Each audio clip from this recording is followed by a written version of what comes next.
고문 출마 선언했습니다. 네, 어제 그렇습니다. 인천 계양산에서 야외 공연장에서 출마 선언했고 그 이후에 이 전통시장 방문했는데 예. 와, 이 대선 때 보는 것 그러니까요. 같았어요. 그런 느낌이 모습이었어요. 인파가 장난 아니더라고요. 예. 그러니까 이제 예. 응집되는 거죠. 응집된다. 예, 저는 그렇게 봐요. 그러니까 그 이재명 상임고문이 어쨌든 이제 현장에 네. 다시 나오게 되면서 음, 그동안 허탈해하고 마음 상해하고 정말 패배감에 사로잡혀 있었던 분들 네. 그 어떤 저는 그걸 힘이라고 보는데 네. 그 정치적 힘이 모아지고 있다. 저는 그렇게 생각해요. 음. 다시 모아지고 있는 상황이다.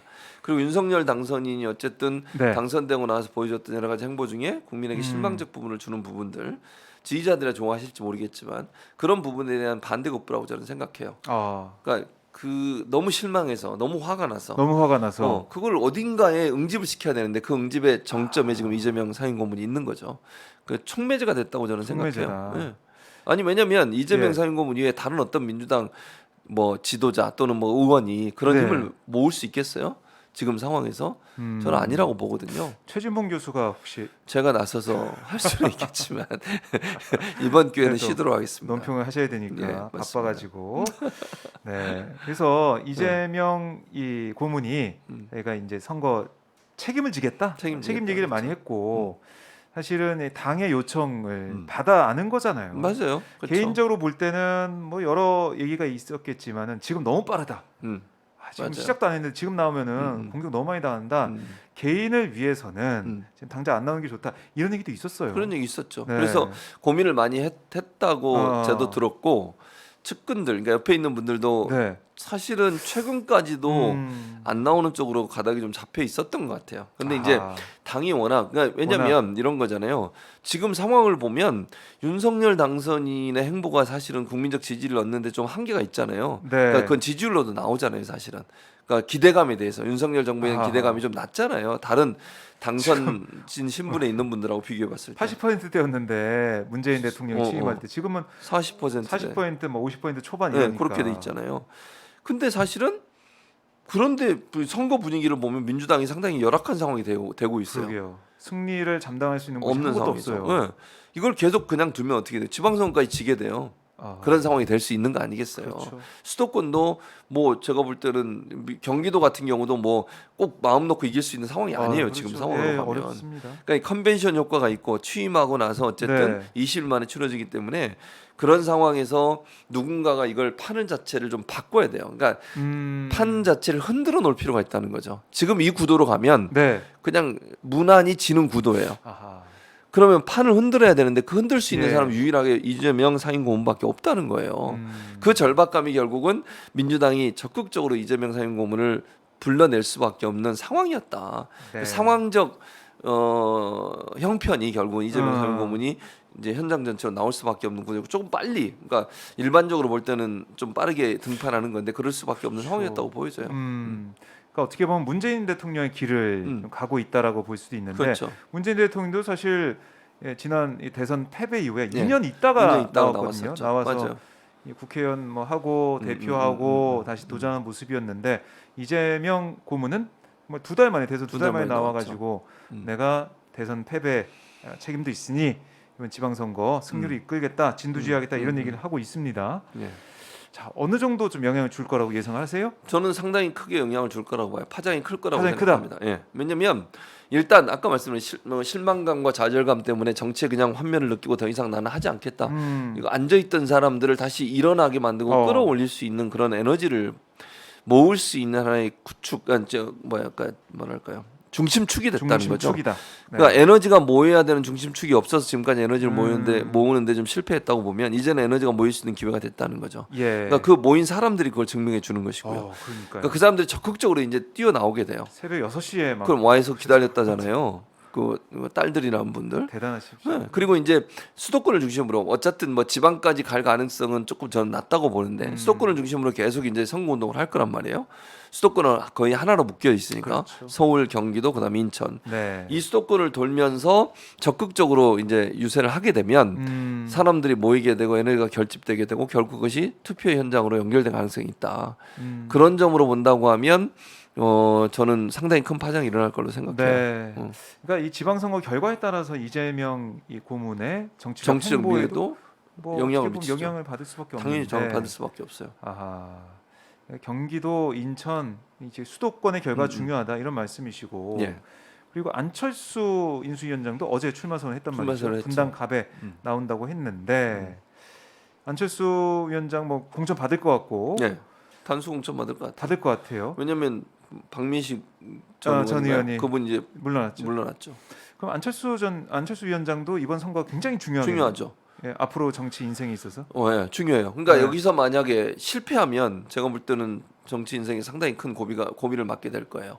그 대신 원내 진입하게 되면 네. 상당히 좋은 위치를 차지하게 되죠. 그러니까 이준석 대표보다 더 이제 좋아질 그렇죠. 수 있다. 이준석 대표는 지금 원외잖아요. 거기다 내년에 전당대회 있어요. 그 네. 전당대회를 착착착 준비해 갈 거예요. 그리고 지방선거에 만약의 경우입니다.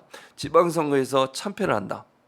그러면 어떻게 되겠어요? 책임론이 물릴 거 아니에요. 그렇죠. 그럼 책임론이 누구한테 가겠냐고 하는 거예요. 이준석 대표한테 갈 가능성이 높아요.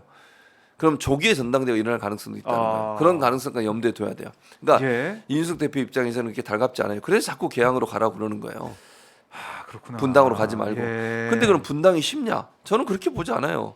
지금 네. 안철수 위원장은 분당 가면 뭐 무난히 될 것처럼 생각하시는데 예. 김병관 전 의원이 그렇게 호락호락하지 않아요. 아하. 거기서 국회의원 한번 했던 분이잖아요. 그렇죠. 김은혜 후보와 지금 후보 그 당시 이제 경쟁 상대였어요. 0.7% 차이요. 네. 징계. 김병관 후보가 졌어요. 지난 총선에서. 근데 표차가 0.7%예요. 거기도. 그럼 별 차이가 없었어요. 거의 있었다니까요. 지금 이번 대선처럼. 그런 상황이고 김병관 예를 들면 안철수 지금 그 전 인수위원장 본인이 뭐 벤처 신화 붐이라고 1세대라고 하면 2세대가 김병관이에요. 김병관도 벤처 그 신화의 주역 중에 한 분이에요. 네, 예. 게임 회사. 그러니까요. 그 지역에서는 그래도 지지도와 인지도가 있어요. 김병관 의원이 전 의원이 그런 네. 상황이라면 그렇게 뭐 막 그냥 월등하게 안철수 위원장 이길 거다. 그렇게 생각하시면 너무 그렇군요. 순진한 생각이에요. 야, 이것도 어떻게 될지 몰라요. 박빙의 승부로 갈 수 있다 이런 네, 말씀이신데 네. 그러면 개항으로는 국민의힘에서 누가 나옵니까? 그러니까 그것도 참 저는 네, 뭐 자객 공천한다 뭐 이런 얘기 하고 어처구니가 있는데. 없어가지고 그 자기 공천하다 거론되는 두 분 다 저는 좀 어처구니가 네. 없었어요. 일단 김부선 씨 얘기가 나오더라고요. 네, 그런 보도가 나왔는데 아니라고 뭐 예, 얘기를 했는데 예. 저는 그렇게 하면 안 된다고 생각해요. 아하. 무슨 정치를 희화화하는 겁니까? 국민들이 분노할 겁니다. 그렇게 하면 뭐 장난치는 것도 아니고 정치를 그렇게 하시면 안 되고요. 네. 또 윤희숙 의원 얘기가 나와요. 그죠? 그렇죠. 홍준표 의원 네. 말이 저는 맞다고 생각해요. 홍준표 후보가 후보 뭐라고 정치 그랬습니까? 아니 그리고 윤희숙 전 의원은 네.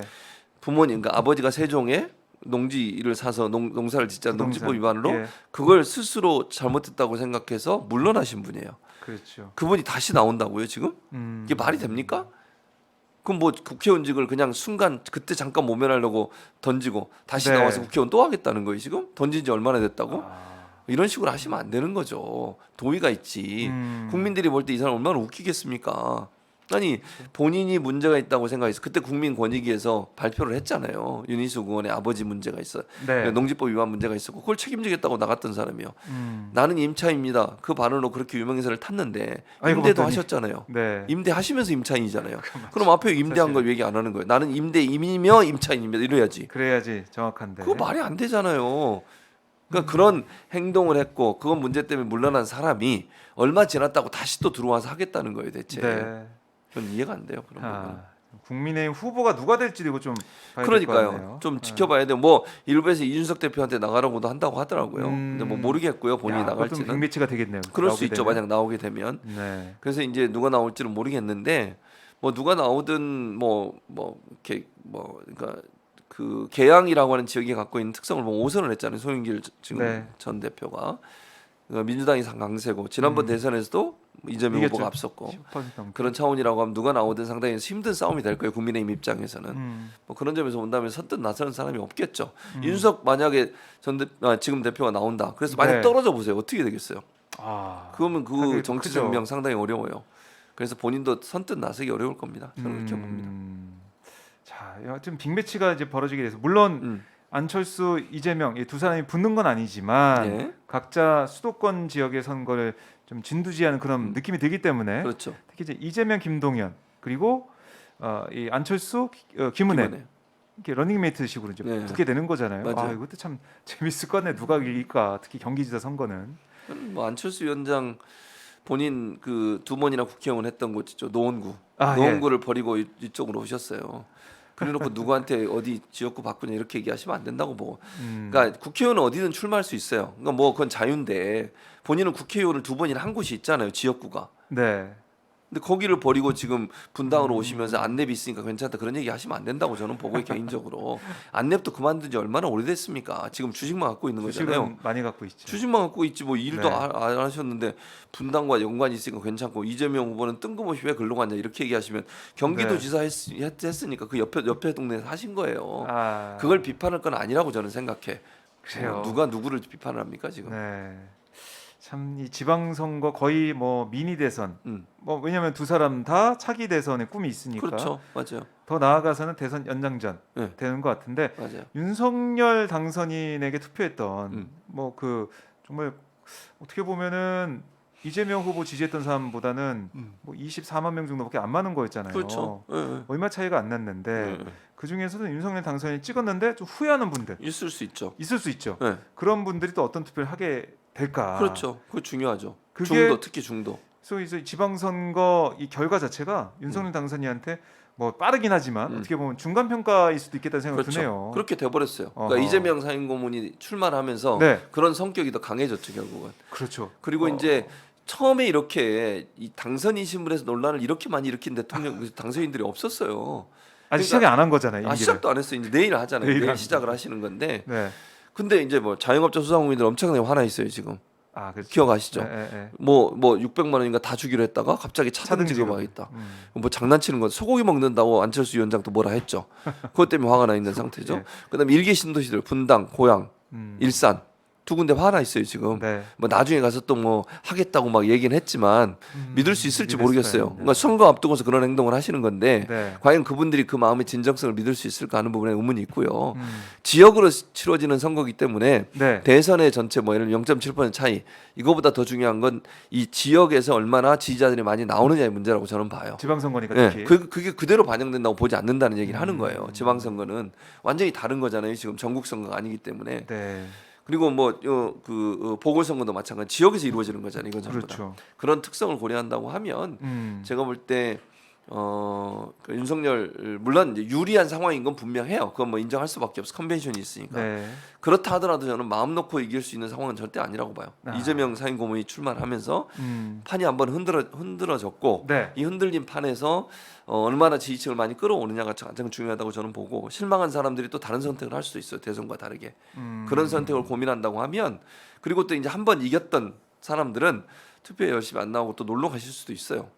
그러니까 왜냐면 내가 뽑은 대통령이 일단 대통령 됐어. 네.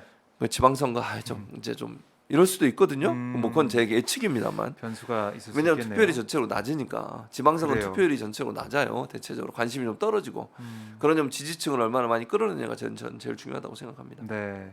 지지층을 끌어내기 위해서 민주당에서는 어떻게 보면은 회심의 카드, 그렇죠. 제일 이재명.